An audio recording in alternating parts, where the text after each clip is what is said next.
welcome to the final chapters of Merdyn the Wild, Wizard in My Shed by Simon Farnaby, illustrated by Claire Powell, and read with the kind permission of Hodder Publishers.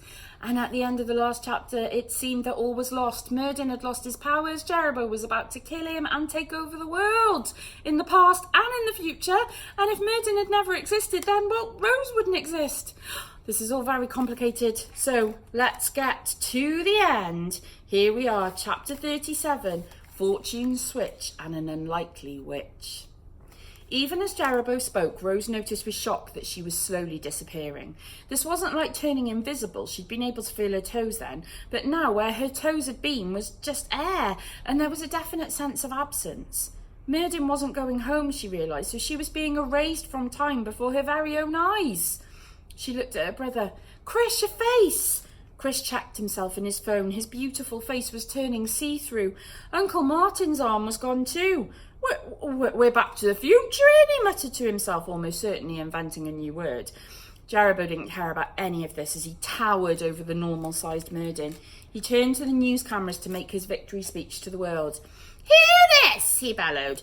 "After I killeth this pathetic wretch, I will be leaving this natureless world, and when I am gone, my progeny, Julian..." "It's Julian, actually," said Julian. "Oh, sorry, yes, Julian will become thy leader. Consider him a good guy, you know, like Darth Vader." Julian smiled and waved for the cameras. "Thou wilt doeth as he says," Jerebow went on. "Defy him at thy peril."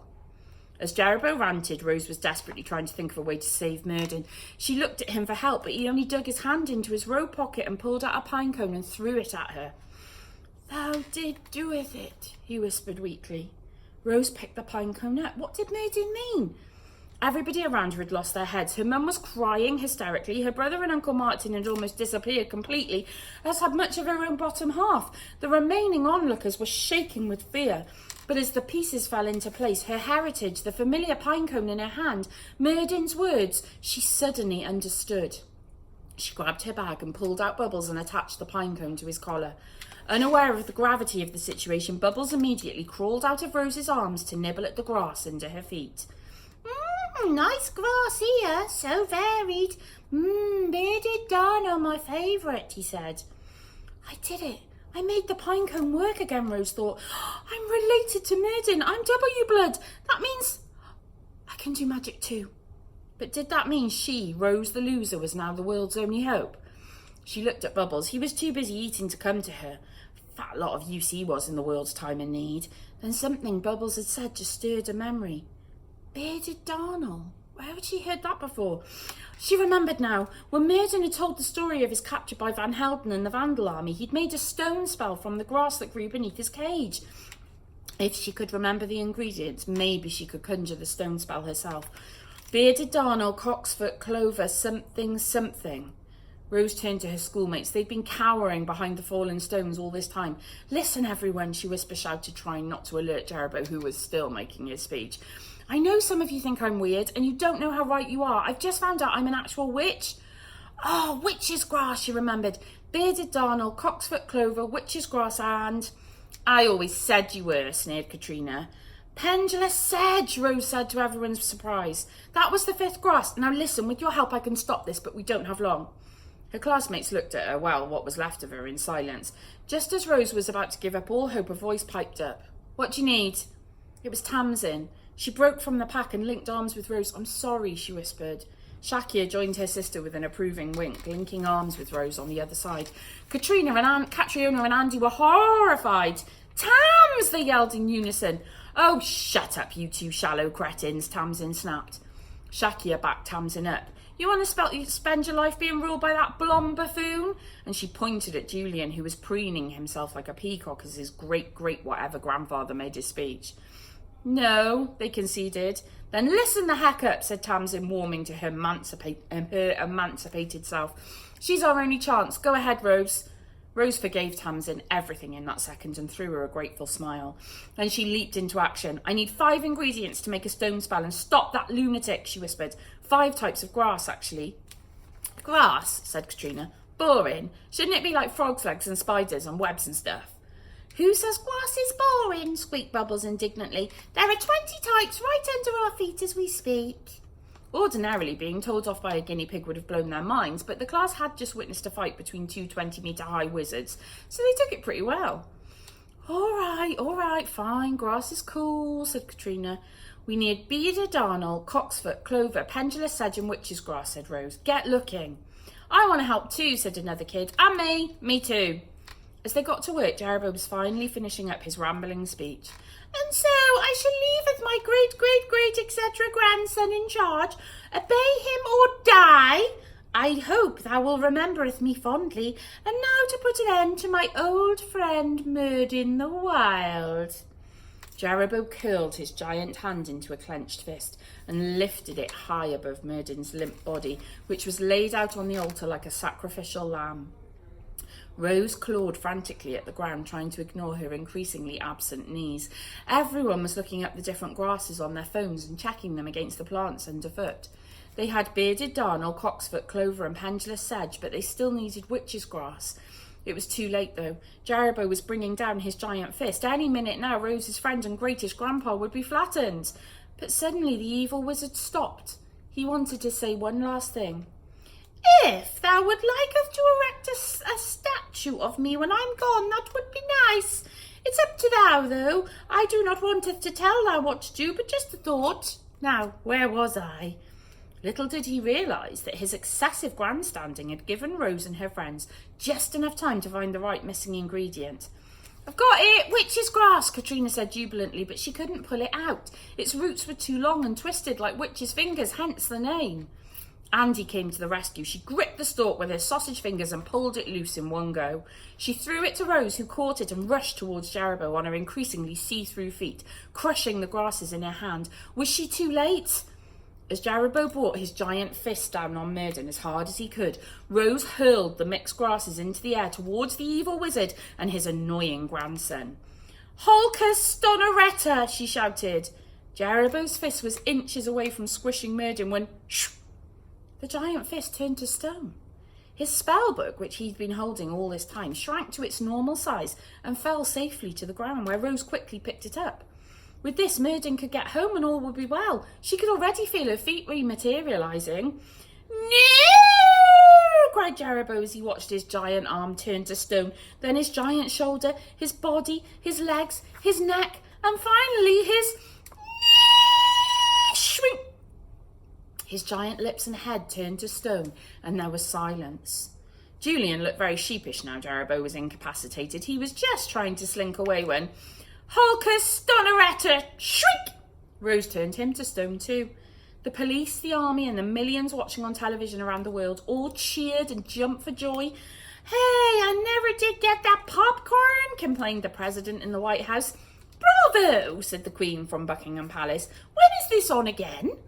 Rose's schoolmates leaped up and down with glee too, as only children who've just saved the world using plain old grass can. Then they all hugged Rose, then Rose hugged her brother, and they both hugged their mum, who pulled Uncle Martin and Dion into a hug too. Even Shakir joined in, relieved to see that not only was Chris whole again, but even better, he had his normal face back. So nice to just be really good looking again, Chris said happily. Rose finally extricated herself from the group hug. She and Tamsin ran to the altar to help Merdyn up, and he smiled weakly. Well done, Rose. Thou didst saveth us all. Rose didn't feel like celebrating. But Merdyn, your magic's gone. I wish there was something we could do. So do I, said Freddie, appearing at her shoulder. A magicless wizard is not so bank. I've got an idea, said Tamsin. That spell has only been in his stomach 5 minutes, right? Rose nodded. And let's get it out. But how? Leave that to me. I've just the thing, said Uncle Martin with a knowing grin. Chapter 38. All's well that ends well. 30 seconds later, Merdyn the Wild was in the back of Dion's car with Uncle Martin driving expertly and at full speed in tight circles. Merdyn, of course, threw up the entire contents of his stomach. At last, the Firebird's wheels spun to a stop and the pale green Warlock fell from the back seat onto the grass in a dizzy heap. Oh, what a day, he moaned. Has it worked? Rose asked. See if you can magic Mr. One-Tone back. Everybody looked towards the silent Mr. One-Tone. Most of the kids had forgotten that their monotone teacher had been turned to stone. Rose handed Merdyn his beloved staff. He pointed Thundarian at Mr. One-Tone and chanted, Reventim Holcus Stonoretta! Everyone waited breathlessly for Mr. One-Tone to turn back to normal, but nothing happened. The disenchantment potion must have dissolved too far into my blood, said Merdyn sadly. Rose was crestfallen. What a sacrifice the great Warlock had made for her. But then, look, shrieked Tamsin, Mr. One-Tone's cracking. Rose looked back at Mr. One-Tone quickly. It was true. Slowly but surely the history teacher was cracking, turning from stone back to flesh and blood. I shall call security, he droned automatically as he completed his transformation. Then he looked round at the carnage. Did I miss something? It did work, cried Merdyn. The bright blue light was coming back into his eyes as Rose beamed with joy. Thank thee, Martin. I did never thinketh I would be so pleased that someone did maketh me sick. What should we do with these two? Said Rose, and she gestured to the statue stones of Jerebow and Julian. Well, I'd better take Jerebow back to the Dark Ages with me, but first I will clippeth both their wings, Merdyn answered. He poured what was left of the disenchantment potion into both stone mouths, then turned them back to normal. Sergeant Murray thought he'd do Merdyn a favour and clamp some handcuffs on both their wrists too. Just while the spell does its work, he said with a wink and a wiggle of his moustache. Just then Freddie ran up to Merdyn. What am I going to do without you, Merds? You're my best client. You're my only client. Merdyn gestured to the distraught Julian. There's a fellow over there that could do with some helpeth. His only crime was being led astrayeth by his wicked ancestor. Freddie put his arm round Julian's shoulders. Don't worry, mate, there's no such thing as bad publicity. Ever considered acting lessons? Jerebow burst into floods of tears. I'm a normal human. 'Tis the end of days. Whatever shall I do, Earth? Worry thee not, said Merdyn. Evanhart and I will findeth thee a job, cleaning the castle toilets, perchance. Now, the spellbook, please, Rose. Rose handed over Jerobow's black and gold spellbook. Merdyn could finally go home, but looking around, Merdyn realised he had one more job to do before he went. He pointed Thunderian at one of the giant rocks that had been skittled like a bowling pin during his epic brawl with Jerebow. Then he performed a levitation spell. The rock creaked upwards as if lifted by an invisible hand. Merdyn moved it carefully through the air and put it back in its rightful place. The TV cameras were still filming. Around the world, people watched in awe as one by one Merdyn put all the displaced giant rocks back in their correct positions, with one exception. Merdyn reached into his pocket and he took out the shrunken stone that he'd stolen hundreds of years earlier, onto which he had carved Evanhart's face. With a flick of his wrist, he magicked it back to its original size and zapped it back to the place he'd taken it from. Rose couldn't believe it. You took the missing rock, she said to Merdyn, appalled.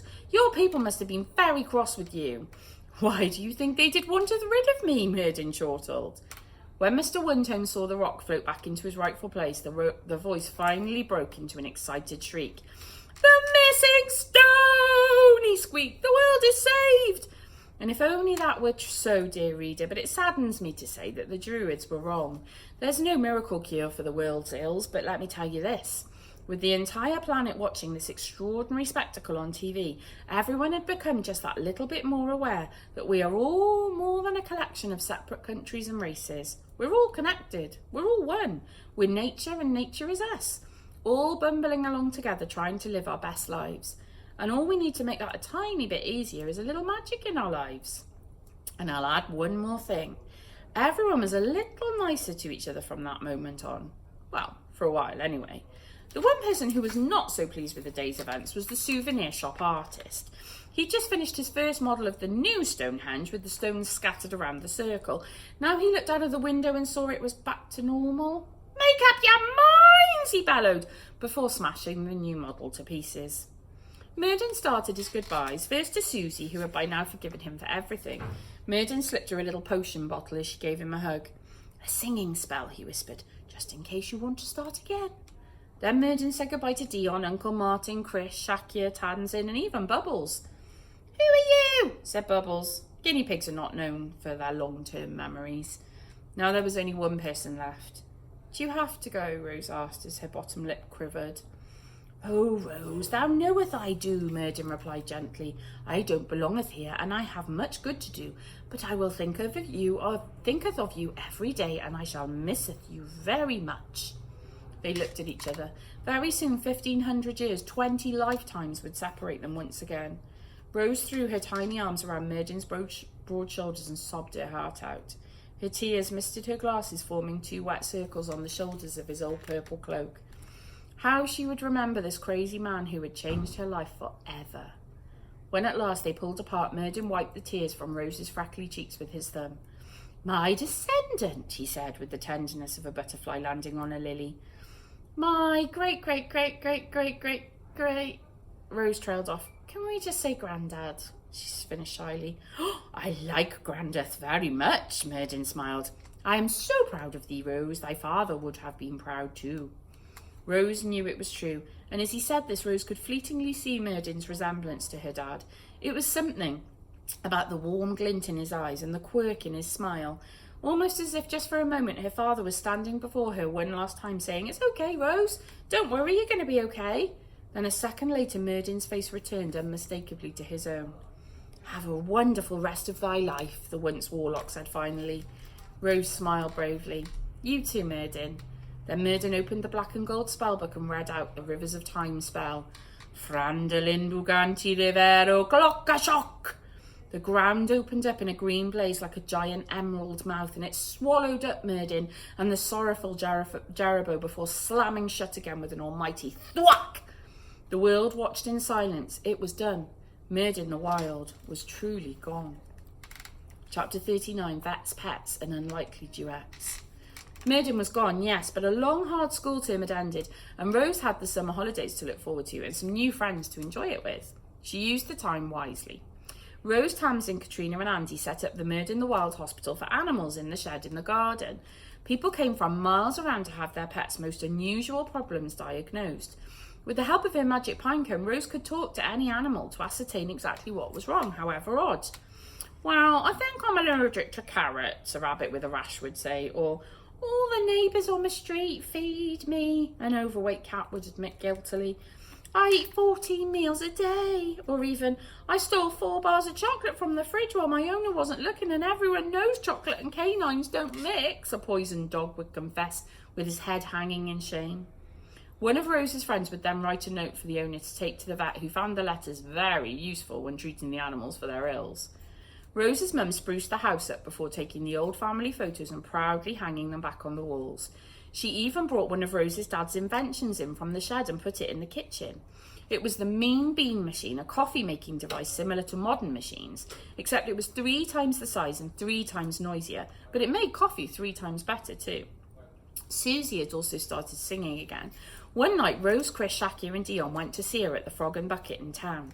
She sang like a goddess and had several record companies trying to sign her. She turned them all down. Rose assumed she'd taken Merdyn's singing spell, but all the while she sang, Susie had Merdyn's singing spell in her back pocket, the lid untouched. She didn't need it, but it was nice to have it just in case. Dion drove them home afterwards, and on the way he turned to Susie and said awkwardly, "That was, Rose couldn't take it any longer. She grabbed the enchanted pinecone from around Bubble's neck and pressed it against Dion's head. Suddenly, all his inner thoughts came spilling out in a stream of consciousness.